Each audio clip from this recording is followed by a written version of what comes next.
Sakantikon rumchak suwa samdak sa TV na dalni video de mijal sonibar sal na jing bajal ko bajal cha ani sal ni sumayo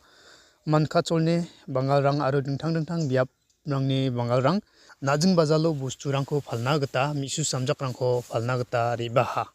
adita bangal rangan ba adita gari rang najing bajalo na sukbaha aro bustu rangko galon muteng sumayo saksa public mandi bangal rangko dokpre phetaha ni aganani ko dakinga Aru ya bangarang ko ya achikrang na kenchak imang na police tolni mandirang watplataha ni uyatani ko dakinga yan dokapa mandi khudir maha ni uyatani ko dakinga dalo ya dokapa video khudi na simang na rabaja jirak kodi ya video ko rabagin chim ode ruri mandirang na kenchakani onggen gabawangai video ko rabaja na simang ya video ko nakang nagata manskagen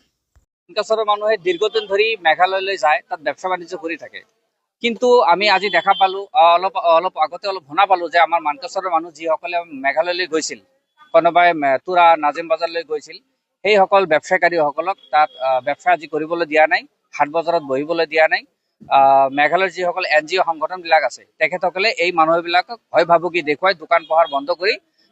বেপাৰীবিলাকক আমাৰ মানকাছৰত আকৌ উভতাই পঠাই দিছে আমি বিচাৰিছো এনেকুৱা হ'ব নালাগে যদি কোনো দুৰ্ঘটনা ঘটিছে এইটো মেঘালয় চৰকাৰে ঠিক কৰি লওক আৰু আমি এতিয়া অসমৰ যিটো মুখ্যমন্ত্ৰী আছে ডক্টৰ হিমন্ত বিশ্ব শৰ্মা ডাঙৰীয়াক আৰু মুখ্যমন্ত্ৰী মেঘালয়ৰ যিজন মুখ্যমন্ত্ৰী আছে উভয়কে আমি আহ্বান জনাইছো যাতে আমাৰ মানকাছৰৰ মানুহবিলাক মেঘালয়ত যাই ব্যবসা বাণিজ্য কৰিব পাৰে আকৌ যাতে সিহঁতে ভালদৰে আহিব পাৰে ভালদৰে ব্যবসা বাণিজ্য চলিব পাৰে আমি এই বিচাৰিছো এতিয়া চাওক আজি যিহেতু ঘটনাটো ঘটালে আজি যেহেতু মানুহক গ্ৰহণ পোহাৰ কৰিবলৈ দিয়া নাই হাট বজাৰ কৰিবলৈ দিয়া নাই বহু মানুহে মেঘালয়লৈ কেঁচা সবজি শাক পাচলি লৈ গৈছিল এইটো উভতাই আনিছে সিহঁতৰ এক প্ৰকাৰ লোকচান এনেকুৱা যাতে লোকচান নহয় যাৰ কাৰণে আজি মানকাছৰ থানাত আমাৰ মানকাছৰৰ যিসকল বেপাৰী আছে তেখেতসকলে আহি এটা এফআইআৰ কৰিছে মানে যাতে মেঘালয়ত নিয়ন্ত্ৰণ থাকে যাতে সকলোৱে ব্যবসা বাণিজ্য কৰিব পাৰে এতিয়া পুলিচে আলোচনা চলাই আছে মেঘালয়ৰ লগত আমি আশা কৰিম যাতে অতি সোনকালে যাতে সমস্যাটোৰ সমাধান হয়